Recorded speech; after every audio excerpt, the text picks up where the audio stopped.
Hey, welcome to Lessons from the Boot.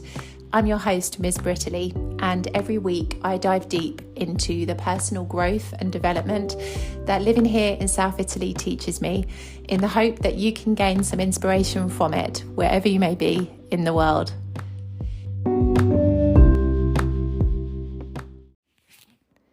So I have started reading my second book of 2024, and it is called The Diary of a CEO by Stephen Bartlett.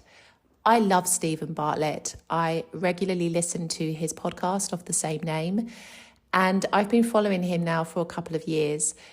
I've recommended him to students of mine because I really believe his interviews are not only great listening exercises, but also you can gain so much inspiration and wisdom from the deep and meaningful conversations that he has with his guests.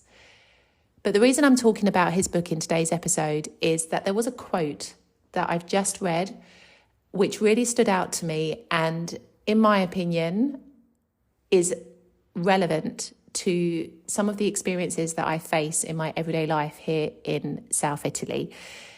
And the quote is taken from Law 6 of the book.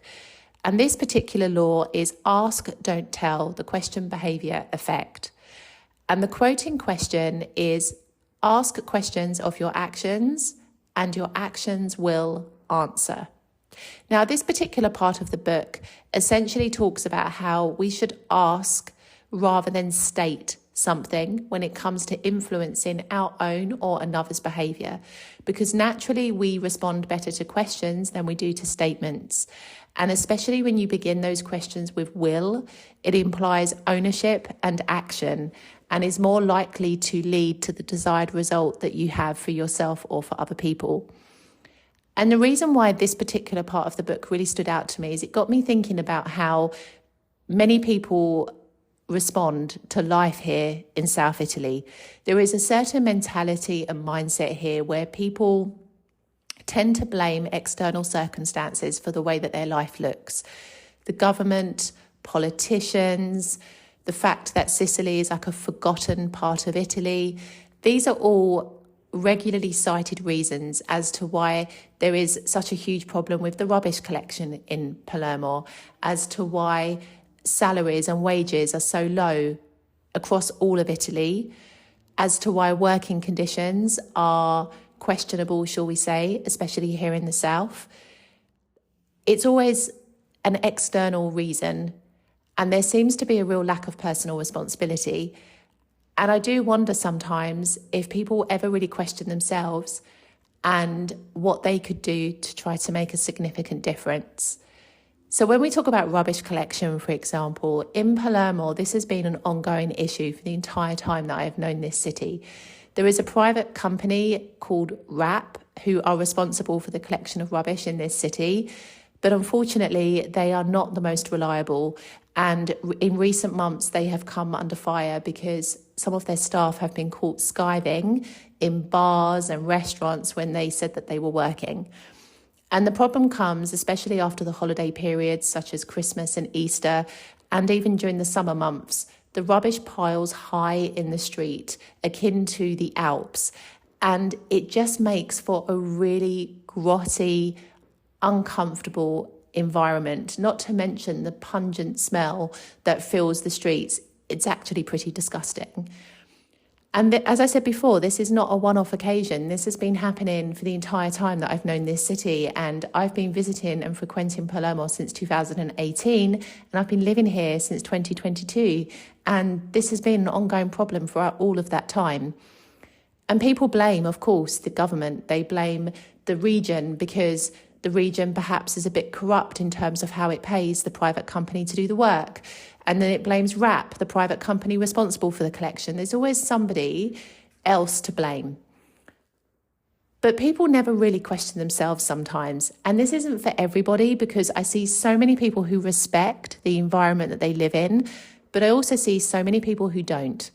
And those very same people who are criticising the rubbish on the streets and standing on the corners talking about it with other people are the very same people who, when they finish smoking a cigarette, throw their cigarette butt on the floor, or let their dog use the pavement as an open toilet and then decide to leave it there for everybody to see.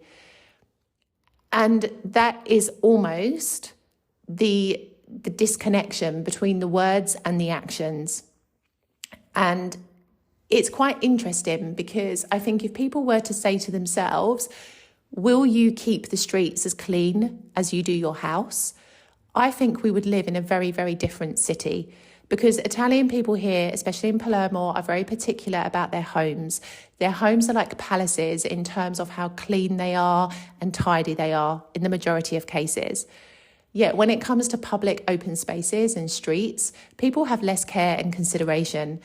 People park in extremely selfish ways, blocking crossings and even people's driveways. And then you have people littering the streets as if it's an open rubbish bin and showing no regard for other people, disposing of really large white goods such as refrigerators, just leaving them next to the normal rubbish bins, hoping someone will take them without, making the necessary arrangements for collection, which, by the way, is actually free in this city.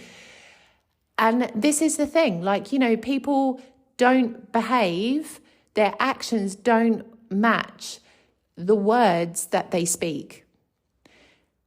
And when it comes to working environments as well, people everywhere will tell you how difficult it is to work in the south of Italy, how there are no prospects, how the working conditions are not good, how the pay is so low. I hear this all the time. And the funny thing is, I often wonder what it would be like, especially having read this part of the book, if people were to ask themselves, will you do something about this? Will you take action? Will you find another job? Because this is the thing, silence equals permission. For all of the people that are complaining about their situation to friends, to family, but never saying anything to their employer, they are in effect giving their employer permission to continue doing the same thing. And this has been such an ongoing problem that I have witnessed throughout the entire 6 years this year that I have lived in Italy, how people do not speak up about things that are unjust. And I know that with employment especially, it is a particular aspect, shall we say, because it's a very delicate situation. Many people are working to survive. And for this, they don't want to upset the apple cart and risk losing their job, because there is a mentality among employers here that employees are easily replaceable. And if one person doesn't want to do something, they can easily find somebody else who will accept the same conditions. Yet what does that do? What precedent does that set for the future generations? If people are happy to work in these conditions now, there is no motivation for employers to change things. There is no impetus for a company to decide to radically alter the way that they treat their employees. Whereas if people started speaking up and questioning why they're earning pittance, questioning why their contract doesn't make any sense, questioning why they're working more hours than they should. I'm not saying that one or two people talking about this is going to suddenly change the way everything is done across a particular country. But it's going to start, if more people do this, it's going to start to create a ripple effect, and it's going to lead to change in the long run. Silence never changes anything. Silence keeps things exactly the way that they are and have been for many years. Consider in Italy, there isn't a statutory minimum wage, which means that employers can say any amount of money that people can work for. And it's down to the employee to accept those conditions or not. Consider also that the average monthly salary, profession dependent, has been €1,200 for years. Now, of course, over that time, the cost of living has increased dramatically, but the average salary that Italians earn hasn't. And this is the situation. Yet people don't speak up as much here. And I notice it from the UK. I see how people strike. In the last year, we've had train drivers go on strike, tube drivers go on strike, doctors and nurses go on strike. We've had people from government offices go on strike.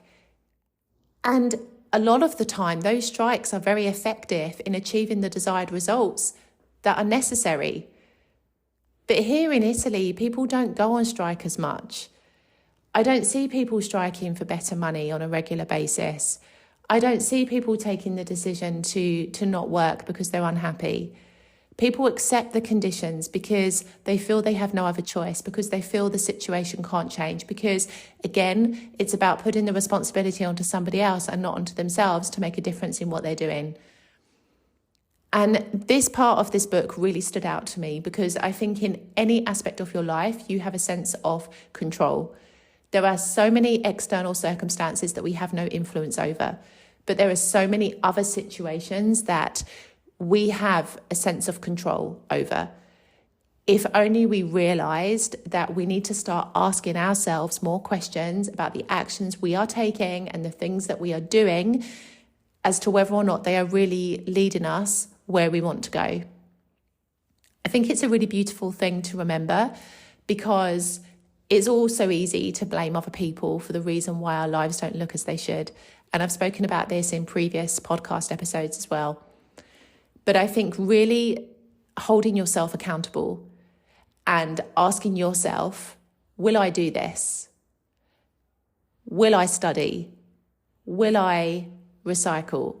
Will I eat healthier? If you ask yourself this question, you are more likely to lean into the person that you want to be and the lifestyle you want to have and actually follow through on that. But if you just make a statement, I'm going to do this, sometimes those statements don't lead you anywhere because in a way you say it, but you're not regularly asking yourself if you're going to do it. And that's the difference. If you're not asking yourself questions, you are not holding yourself accountable. You are not keeping yourself in focus with the things that you want to do.